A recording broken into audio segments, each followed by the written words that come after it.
judiciarisation du débat politique qu'est-ce qu'on peut retenir déjà ak li jotoon a xew démb. waaw en fait xam nga li xew démb moom. Sénégal yëpp ñoo ko yow. ñoo ko constaté non. et c'était pas pour la première fois. dafa nekk énième façon de brutaliser non seulement un homme politique mais aussi les Sénégalais. xam nga quand tu as un président boo xam ne bi mu ñëwee li mu njëkk a def mooy def ne damay restreindre les libertés des Sénégalais d'abord en votant des lois à l'Assemblée pour espace numérique bi mooy lu jëm ci ay Facebook ak internet loi pour restreindre yenn liberté jóge ci boobu mu ne ok beneen loi képp ku fi génn di xeex terroriste nga mu voté ko tegaat tënk outre des moyens de répression plutôt que des moyens de gérer la sécurité des citoyens mu ut ci lu bëri nag teg lan lay waajal réew moo xam ne kenn du sëqat kenn du wax emoji sax dañ la ci tëj kaso pendant ce temps là ñi féetee ci borom ils se permettent saaga wax nit góor jigéen nga wax nit du n'importe quoi dara du leen ci fekk impunité mais totale ñu ne déet na waay procès boo xam ne nee nañ c'est normal c'est ordinaire ñaari nit Mame Mbaye Niang génnee këram man xaw ma fan la Mame Mbaye Niang dëkk ban koñ Sénégal ñëpp xam nañ fan la Sonko dëkk kenn xamul fu Mame Mbaye Niang dëkk moom génn na këram dem tribunal pare na def na point de presse am ñibbi na mais waa cité kër góor gi ñoom fa Mame Mbaye Niang dëkk ñoom ñoo gën waa cité kër góor gi ba tax na ñoom fi mu dëkk moom dañ koy ñëw bunkériser defal ko résidence surveillée muy génn ñu ne ko yow fii ngay jaar par force bu yoxo-yoxoy ñu toj veeram yóbbu ko yenn yóbbu si koo xam ne nii ci procès lay dem nee nañ procès ordinaire la normal te bu ko neexoon mu toog këram ne dem moo parce que procès bi ay avocat am kese mun nañ ko def mais loolu dafa ëpp dafa jéggi dayoo ñun c'est pas le procès en tant que tel moo ñu tax a agir. C'est quoi alors? Nous ne sommes pas des éléments de PASTEF, nous ne sommes pas des membres de PASTEF, nous sommes de la société civile, nous sommes Y'en a marre. équidistant acquis démocratique yu ñu jotoon a am. moom laa lay wax yu ñu am. foofu laay ñëw. mais képp koo xam ne nee nga yow gisoo ne dañoo salfaañee démb suñu démocratie bi dëggate ko salfaañee ay droit wu individu ku ne yow gisoo ko man après y a un problème dañoo dëggate le droit dañoo jaay doole benn individu. dañoo mater le peuple on a vu benn violence ci yenn policiers yi musuñ ko gis. y avait un flic qui avait des trainings mais di toj oto yi di weq nit ñi gis nañ sax ay oto yoo xam ne nervi lañ yaa ngi jaale tout à l'heure père ki ngay jaale seen nervi yee ko rey fiir ko jaar ci kawam ñëpp gis ko du am enquête day nax saay comme les 14 morts d'il y a 2 ans day nax saay.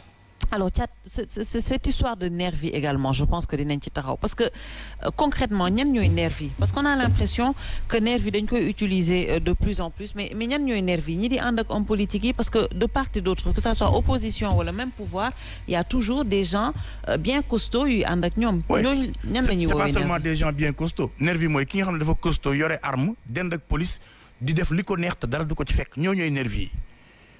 ñooñu nervi yi ñeneen ñi peut-être c'est des gardes du corps c'était je sais pas parce que gisoo leen ñu yore ay armes gisoo leen ñu brutaliser askan bi gisoo leen ñuy dóor nit ñi ñu ngi gis ñuy dóor nit ñi yore ay jaas yi ànd ak les forces de défense dend ak ñoom yore ay oto yoo xam ne auto administration la dugg ci ay pick-up di wàcc di cippeelu di dóor population yi à côté des policiers dara du leen ci fekk ñooñooy les nervis xam nga on parle de résistance de xeex de machin.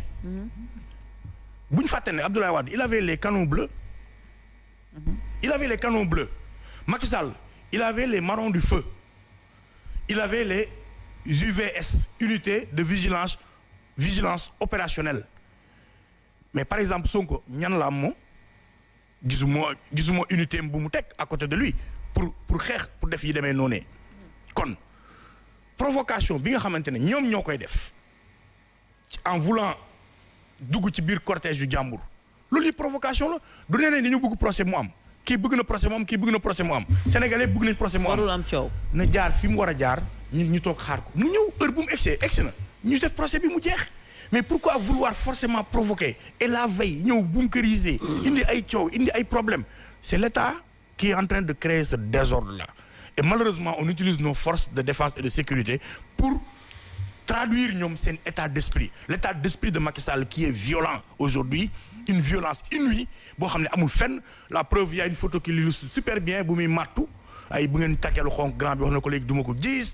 ay man li fi amoon du fi amaat ay duma ko def tëkku askan kërëb ay fari fañ mbërum làmb c'est ça son état d'esprit ci loolu la nekk di dox et loolu li muy indi mooy li xew démb lay indi ci Sénégal bi et malheureusement c'est très dommage ñun en tant que des gens yoo xamante ne ñu gëm ne réew mi ku nekk da nga war a def li nga war a def parti politique bu ne dafa war a doxal li mu war a doxal keneen ku nekk société civile da nga war a doxal li nga war a doxal suñu gisee ne nag ñi ngi empêché ñii pendant ce temps là que ñeneen ña ngay def la leen neex dafa jot nag ñun ñu àddu ci loolu tax ñu ne li xew barkaati démb xewaat démb duñ ko bàyyi mu xew su fekkee ne procès bi mi ngi wéy di continuer le 30 incha allah di ci képp koo xam ne yow démocratie moo la tax a jóg artul sinon di nga àtte parce que lii nguur gi jël tànk bii mu jël di ko jéego yi mu jël di ko teg du yoon parce que ba tey Fadilou Keita mi ngi ci kaso bi nit dof mi ngi ci kaso bi keneen ak keneen mi ngi ci kaso bi te amul lenn lu ñu def lu dul ay emoji ak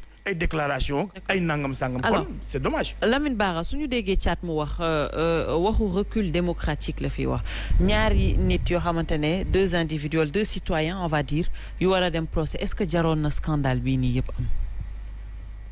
oui nee na déglu naa gaañi mais surtout mon frère Kader mu ne décision bi day jóge ci kaw mais bu fekkee xam nga état ni muy doxee nga xam ne administration c'est une chaîne le préfet dafa am le commissariat ou bien la gendarmerie selon la localité qui sont des services à sa disposition ñooñu bu ñu mënee ay enquêtes c'est le sous-préfet ou bien le préfet c'est pas le ministre de l'Intérieur mooy nekk fële pour donner un avis non. Vu la situation actuelle. L'autorité administrative de la localité. Vraiment, vu la situation actuelle. Mon frère, il y a de quoi se poser la question kan moom mooy tirer les ficelles kan mooy dicter parce que mënuñu depuis le 10 ba léegi nii pour am benn autorisation pour benn manifestation mu tardé ñu bëgg a layalee ko administration. ni muy tëddee. Allez-y. Mon frère li am solo mooy date bi nga xam ne ñoom déposé nañu ko balaa ñuy àgg ci date boobu l'administration dans les répondre. amul benn manifestation bu un parti politique bi déposé dégg nga wax la c'est pas les heures qui comptent dama ne la. amul benn.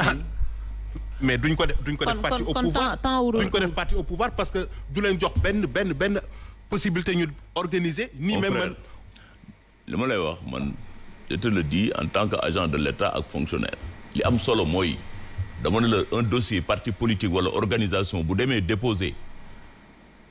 autorité administrative bi nekk ci localité bi muy sous-préfet wala muy préfet ñoom ñooy instruire dossier bi woo ñi nga xam ne ñoo ko déposer enquête leen envoyer leen au commissariat préfet wala sous-préfet de yónnee imputer dossier bi commissaire c'est au commissaire les services de sécurité ou de gendarmerie ñooy instruire bu ñu paree def seen rapport maintenant nag l'autorité le sous-préfet ou le préfet ñooy décider en fonction des éléments d'information qu'ils ont on est dans un état.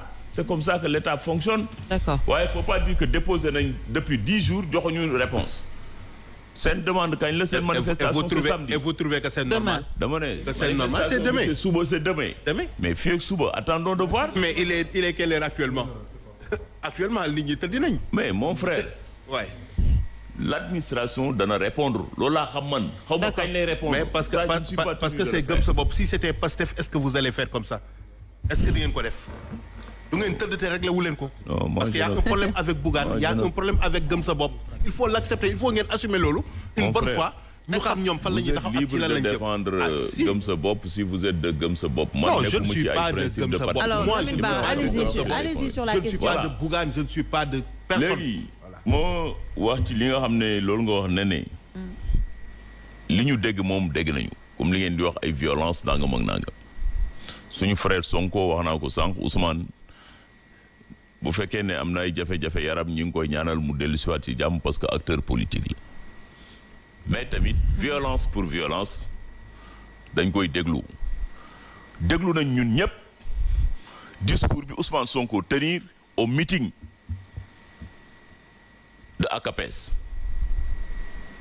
déglu nañ naka lay waxee ci président dina ma rey wala ma rey ko qui a dit ça. Gatsa.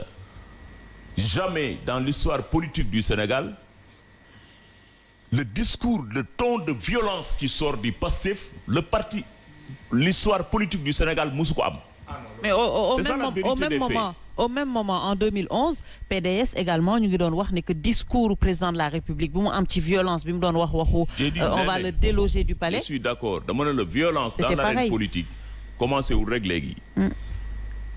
ñun ay gone la ñu woon mais dégg nañu fii yëpp depuis au temps du Parti socialiste l'histoire de Demba Diop ak ñeneen. Il y a eu toujours de la violence dans l'arène politique. Day am léeg-léeg des cas comme ça.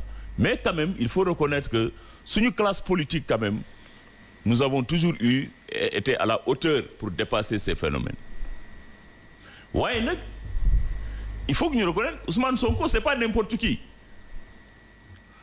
Ousmane Sonko est un leader politique d'envergure nationale. Man ànduma ak moom mais da ngay reconnaître nit ki li mu am. dafa dem élection présidentielle am 15% de l'électorat. Arrivé troisième. dem élection locale taxawal coalition gagné ay communes yu bëri gagné tey la capitale du sud Ziguinchor ñu dem assemblée bii passé ñu am 82 députés donc Ousmane Sonko beaucoup de Sénégalais tey se reconnaissent en lui nous le respectons nous reconnaissons ça loolu nag donc c'est une responsabilité. C'est une responsabilité que les Sénégalais ont en plaçant leur confiance ci moom. De la même manière, ils doivent mesurer la responsabilité quand il sort un discours, surtout dans un discours politique, en milieu public. J'ai dit, képp kuy démocrate ngay citoyen simple, da nga war a condamner les propos, la violence dans le ton de Sonko au terrain de ACAPES. Il a dit, suba damay dem tribunal. Yéen ñëpp les jeunes sortez, accompagnez-moi. Mais ça, c'est de l'incitation. C'est un appel, loolu ñu naan ci droit, l'appel à la sédition. Mais c'est ça la vérité. Dañu waxante dëgg. Léegi nag li ci am mooy ci état la ñu nekk. L'état aussi, les forces de défense et de sécurité dañu am obligation protéger le personnage Ousmane Sonko. Parce que boo xasee génn dans la rue publique, lu ko arrivé rek. L'État du Sénégal am na ci une responsabilité donc il faut bien nga xam lan mooy état pour nga xam lan moo tax les forces de défense et de sécurité di jël Ousmane Sonko ci otoom di ko dugal ci oto police parce que l'État est garant de sa sécurité. Mais est-ce que il est dépositaire de la confiance de 15% de l'électorat. Est-ce que c'est pas excessif? Non, c'est pas excessif. La dernière fois on a vu ni ñu tojee vitre. C'est pas excessif. Mame Mbaye Niang est certes mon frère ministre de la République, mais au point de vue politique, ils n'ont pas la même envergure. Sonko est un leader politique. Bu ñu ko convoqué bu fekkoon ne suba teel la jóg jël otom depuis la procédure dem tribunal, les problèmes n'allaient pas se poser. Mais c'est lui qui fait appel aux jeunes, à la foule. C'est ça la violence. C'est ça la vérité aussi. Il faut ñu reconnaître ko. Maintenant nag les forces de défense aussi ak la justice, l'État moo nekk garant de la distribution de la justice. Bu ñu la convoqué procureur convoqué la ñëwuloo à temps wala leneen police am nañu droit de faire à ce que nga déférer à la convocation. Oui, il n'y a pas aucun citoyen qui a le droit de dire que moi je ne réponds pas à la convocation du procureur. Si. Mais sur quelle base légale? Si vous refusez de déférer à une convocation de la justice, l'État se donnera les moyens de vous faire déférer. Mandat d'amener. Mais c'est ça loolu mooy loolu rek. Mais est-ce que c'était le cas? Mais est-ce que c'était le cas ci bi? Ce que j'ai dit, je le répète et tu le sais très bien. Mais Lamine aussi, l'État, mais aussi l'État, dafa am ay procédures. État mooy garant distribution de la justice. Mais il y a des procédures rek. Il y a des procédures, il faut respecter la procédure. Politique refuse de déférer à une convocation. Ou bien bu génnee bu ñu la jaaral fii nga ne fii laay jaar. Ñun ñi ñëpp dañuy dawal oto jaar circulation da ngay agsi police na la doo jaar fii passe par là. Même Macky Sall bu ñu ko waxee jaaral fii dafa war a jaar. Mais exactement. Mais tu dis les forces de défense. mais loolu aussi doo tànn benn citoyen kese na ko fii rek ngay jaar c'est-à-dire tu dis bu ñu lay dévier dañ lay dévier ak sa morom yu bëri. Mais duñ la jël yow kese ne la yow fii ngay jaar parce que loolu aussi c'est un problème. non Lamine yow tamit yow xam nga Lamine doo yor sa oto nga ñëw benn policier ne la yow jaaral fii ñeneen non dama ne bu ñuy dévier laisse-moi parler. J'ai dit honnêteté pour honnêteté, tu sais très bien que Sonko a un comportement de défiance par rapport à la justice. C'est ça la vérité. C'est ça la vérité. Le dire ce n'est pas il y a pas donné mot. Lamine il faut nga xool lan moo ko indi. Voilà. Quel a été le comportement de l'État par rapport à ce problème-là? Wax ci restriction de liberté. Dégg naa ko nangam ak nangam. Qu'est-ce qui peut me dire qu'aujourd'hui l'internet il y a des restrictions sur l'internet au Sénégal? Kan moo ko mën a wax? Si, mën naa la ko wax. Il y en a pas. Il n'y en a pas. Mieux, notre pays a fait des investissements importants pour avoir la fibre optique. Moi, je viens de la Côte d'Ivoire il y a 2 mois. Le taux de connectivité qu'on a, avec la qualité de connectivité qu'on a au Sénégal, il n'y en a pas dans la sous-région. Je vous défie. Non, on ne parle pas de connexion. Ça, c'est les investissements qu'on a fait. D'accord, Lamine. En termes de transparence. Attention, Internet ne veut pas dire libertinage. L'État surveille tout. Il y a des gens qui sont chez eux, ils ont le téléphone de Saga Nini. Beaucoup de fait, l'État a la possibilité de traquer, de te venir, de te chercher. C'est ça la vérité. Mais on le fait. La liberté des uns aussi, ça commence comme on le dit. Ça s'arrête là où commence la liberté des autres. Il faut respecter la liberté des citoyens. Parce que tu as son smartphone, tu te le mets là-bas, tu insultes les institutions de la République. Mais le premier que vous avez traqué, il est au palais? Quand même. Il fallait pas les léguer. Le premier... Ça, on vous traque. On vous traque. Oui, l'État du Sénégal, ça c'est là, il faut féliciter l'État du Sénégal qui s'est donné les moyens qu'il faut pour effectivement veiller sur la sécurité des citoyens. Mais Lamine, alors, on peut le comprendre. Mënoon nañ ko comprendre bu fekkoon ne tey jii képp ku ko def. Képp ku ko def dañ lay inquiéter. Mais on a l'impression, est-ce que vous n'avez pas l'impression que ça se situe juste ci benn boor la nekk muy booru opposition? Parce qu'on a vu aujourd'hui des gens quand même taxaw à la télé publiquement wax tenir yenn propos yoo xamante ne ni on n'ose même pas le répéter ci plateau et pourtant ils ne sont pas inquiétés. On a vu des gens, comme il l'a dit, insulter ñu gis leen à côté du président de la République. Alors est-ce que duñu dem ba foog ne que ci benn côté rek la ñuy dóor bâton? Nee des brebis galeuses ça existe partout. Man li ma xam mooy man je condamne la violence fu man di bokk. Amul kenn ku war a jóg di attaquer nit wala diw nañ ko rey. Absolument. Ku ko def tu dois répondre de ces actes-là. Moi je condamne la violence fu man di jógee. Que mu bokk APR wala feneen. C'est ça la vérité. Très bien. Mais amul li am dëgg mooy am na des cas isolés. On a des éléments dans nos rangs qui sont des éléments incontrôlés. Mais personne ne peut dire que c'est ça, c'est cautionné par Macky Sall. S'il y a quelqu'un qui respecte l'État et veille à ce qu'on respecte les institutions, c'est bien Macky Sall. Si, c'est cautionné par... Li nga wax ci commandement territorial, le président là, il se déplace partout. Non. Fu mu dem, il dort à la gouvernance. Non. Partout où il se déplace, les préfets, les sous-préfets sont à côté. D'accord. Depuis que ñu jëlee pouvoir bi ak léegi, on a effectivement, je parle sous le contrôle de l'administration territoriale, on a amélioré les conditions de travail des préfets et des gouverneurs. Oui. 30 secondes. On a réhabilité des gouvernances, on a amélioré leurs conditions de travail parce que ñoom ñoo incarné l'État au niveau local. D'accord. C'est ça la vérité. Personne ne peut soutenir le contraire. Non. D'accord, merci Lamine.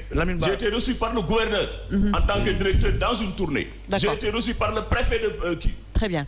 Oui, mais partout c'est des témoignages. Vous avez vu les gouverneurs et les préfets quand le président Rabli tient des conseils de décentralisation. Il y a une politique. Oui. Non, de politique. Il y a une politique. Il y a un bilan. Il faut que vous quand Macky Sall avait nos forces de sécurité là, regardez comment vous voyez la police là, vous dites non. Non, mais c'est parce que on est dans un contexte d'insécurité mondiale. D'accord. Vous devez être fiers de voir nos policiers bien armés et bien dans des possibilités pour rester. Très bien. Alors, c'est ça la vérité.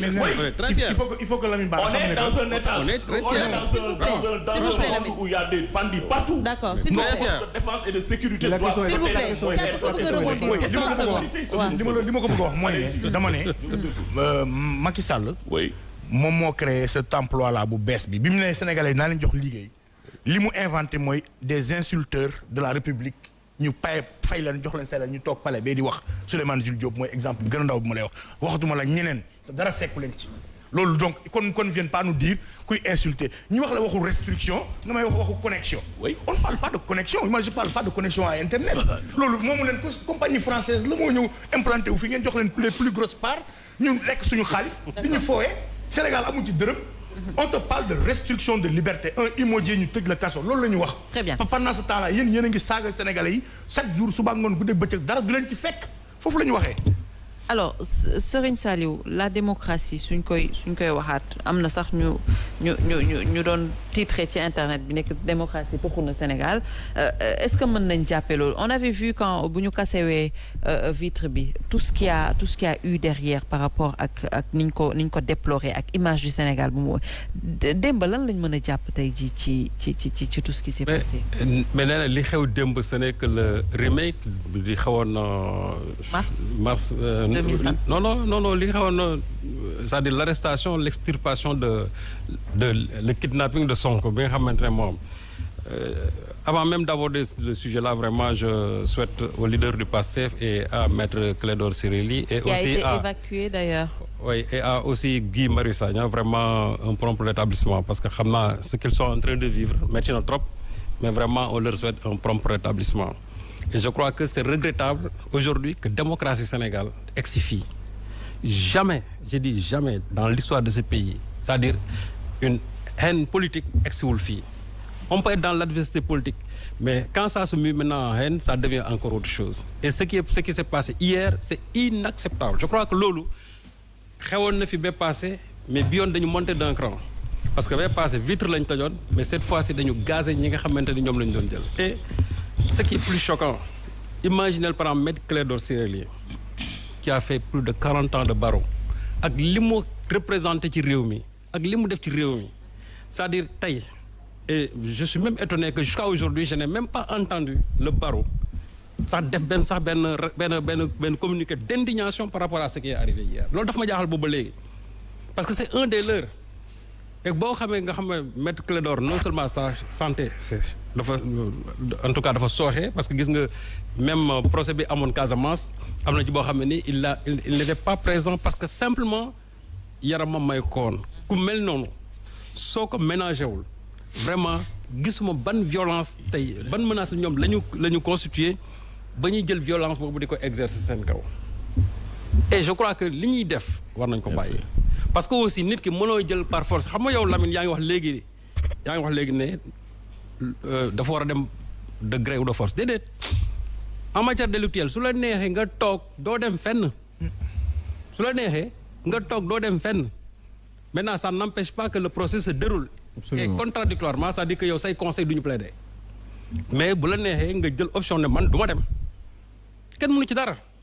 Et je crois que la même erreur était arrivée aussi avec la CREI ba ñuy jëlee Karim Wade extraire ko de force indi ko donc je crois que erreur boobu ñu bëri dañ koy def su ko neexee mu ne man damuma loolu il a la liberté mais mënoon nag jël ko de gré ou de force ne da nga koy jël nga yóbbu ko ba pare dugal ko foo xam ne nii sa comment dire sa sécurité n'est même pas garantie parce que nit ki nga ne da nga bëgg a garantir sécurité am ni nga koy extraire ni nga koy forcer kooku jàpp ma ne sécurité moom nga bëgg a garantir non parce que violence bi ngay exercer ci kawam loolu ça dépasse vraiment l'entendement et je crois que démocratie Sénégal je crois kenn waratu ko wax fii laa toog fii nee ma ne et chaque jour Lamine mii mën na ma ci gindil dara nee naa leen qu'on me dise depuis bi fi Macky Sall nekkee ba léegi benn acquis démocratique boo xam ne am nañ ko benn acquis démocratique daal ba mu ñëwee ba léegi c'est-à-dire nañ wax ne def nañ jéego bi ñu ne lii c'est un pas démocratique gisuma ko fii